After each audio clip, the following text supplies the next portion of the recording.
Pan India market అనేది అన్ని భాష అంటే పర్టికులర్గా ప్రాంతీయ భాషా చిత్ర దర్శకుల్ని ఒక కన్ఫ్యూజన్లోకి నెట్టేసింది అనేది చాలా స్పష్టంగా కనిపిస్తున్నటువంటి ధోరణి.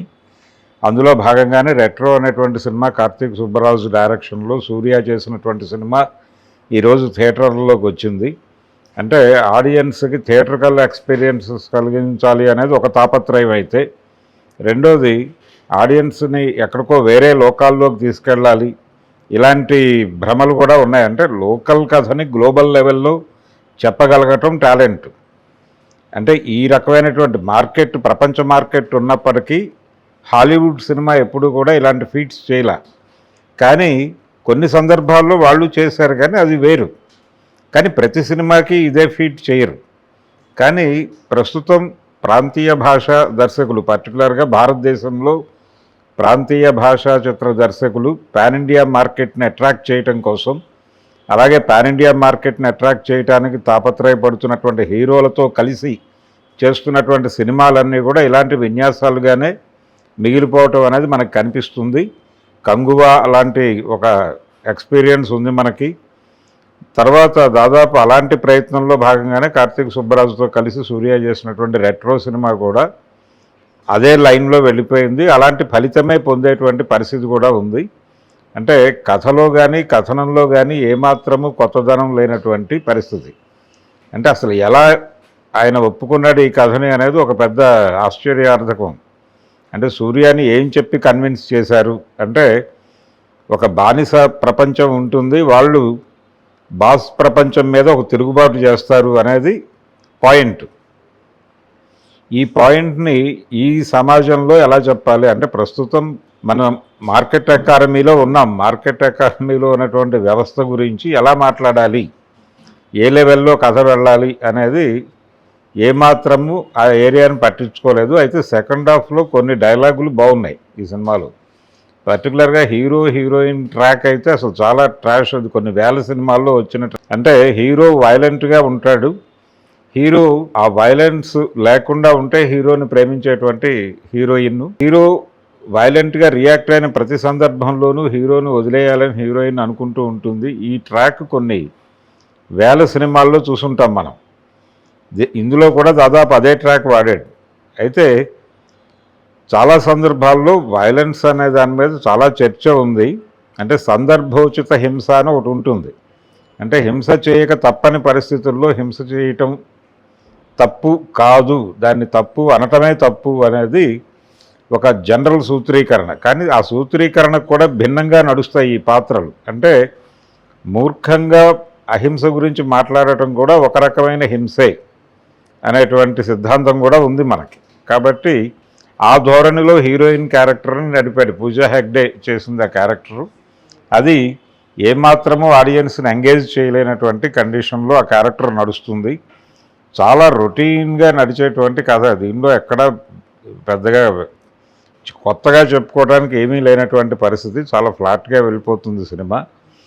సెకండ్ హాఫ్లో విలన్ వైపు నుంచి ఒక కొత్తదనాన్ని చూపించేటువంటి ప్రయత్నం జరిగింది, విలన్ క్యారెక్టరైజేషన్ నుంచి. అలాగే విలన్ క్యారెక్టర్కి మంచి డైలాగులు పడ్డాయి. అంటే విప్లవం వస్తే, అంటే ఎల్లకాలము అణచివేతని సహించి ఉంటారు అని అనుకోవద్దు, ఖచ్చితంగా అణచివేతలో నుంచి ఒక విప్లవం పుడుతుంది అని చెప్తాడు. ఒక క్యారెక్టర్తో డైలాగ్ చెప్పించినప్పుడు దానికి రియాక్ట్ అయ్యి విలన్ చెప్పేటువంటి డైలాగ్ చాలా అద్భుతంగా రాశాడు. అంటే డెఫినెట్గా అలాంటి ఇది కావాలి. రెవల్యూషన్ అంటేనే యుద్ధం, యుద్ధాన్ని కోరుకుంటున్నాం మేము, ఎలాగూ మేమే గెలుస్తాం అనేటువంటి ఒక కాన్ఫిడెన్స్తో మాట్లాడేటువంటి డైలాగ్ ఉంటుంది. ఆ కాన్ఫ్లిక్ట్, ఆ డైలాగ్ని బాగా వర్కౌట్ చేశారు. అలాగే విలన్ క్యారెక్టర్ చేసినటువంటి నటుడు కూడా బాగా పెర్ఫామ్ చేశాడు. నాజర్ కొడుకు పాత్ర బాగా డిజైన్ చేశారు. అక్కడ వరకు మాత్రమే. అంటే సెకండ్ హాఫ్లో నెమ్మదిగా సినిమా కొంత గాడిన పడుతుంది అనిపించే పరిస్థితిలో నడుస్తుంది. కానీ అక్కడ కూడా రొటీన్ సన్నివేశాలు చాలా దొరికినాయి.